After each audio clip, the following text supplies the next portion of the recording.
Sino kayang brand Oo. ang magre-release ng YEDP Elixir? Vlog ulit tayo, meron tayong interviewin. We have Sir Greg Parilla. Hey guys.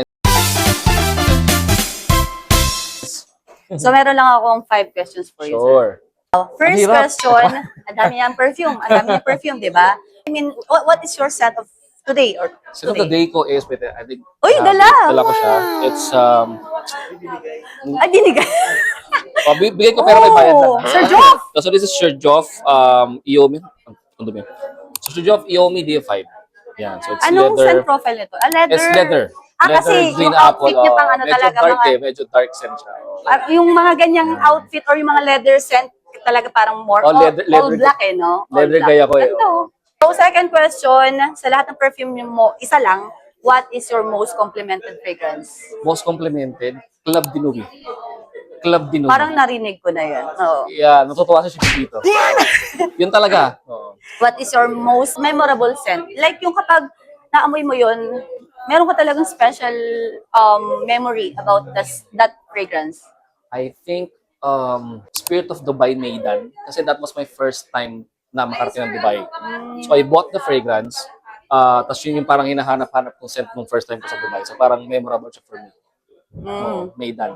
If you had to save just one fragrance from your collection, kunyari, hindi nangyari man, isa lang. Shots! Actually, baka Maidan. Yung sinabi kong scent niya. Oo, yun Spirit din. of Dubai Maidan. Ano ba yun? Versatile ba yun? It's a Middle Eastern niche. Anong scent niya? or siya? Ano siya? Leather. leather Leather, din. wood. Actually, marami siyang notes. Marami siyang mix of notes. May citruses, may fruits, may So kapag aromatics. binitawan mo lahat ng fragrance mo, niligtas mo yan, wala ka ng ano, pang Wala daytime. na. Oh, hindi, yun nga, ang maganda kasi doon, kahit medyo leather wood siya, it's wearable actually pa bright. rin. Oh, it's a bright scent.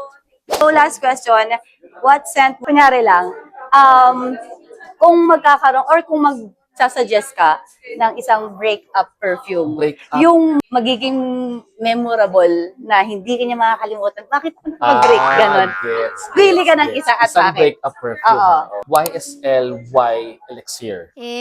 Sobrang, marami sa inyo nakakalam ng YSL Y, di ba?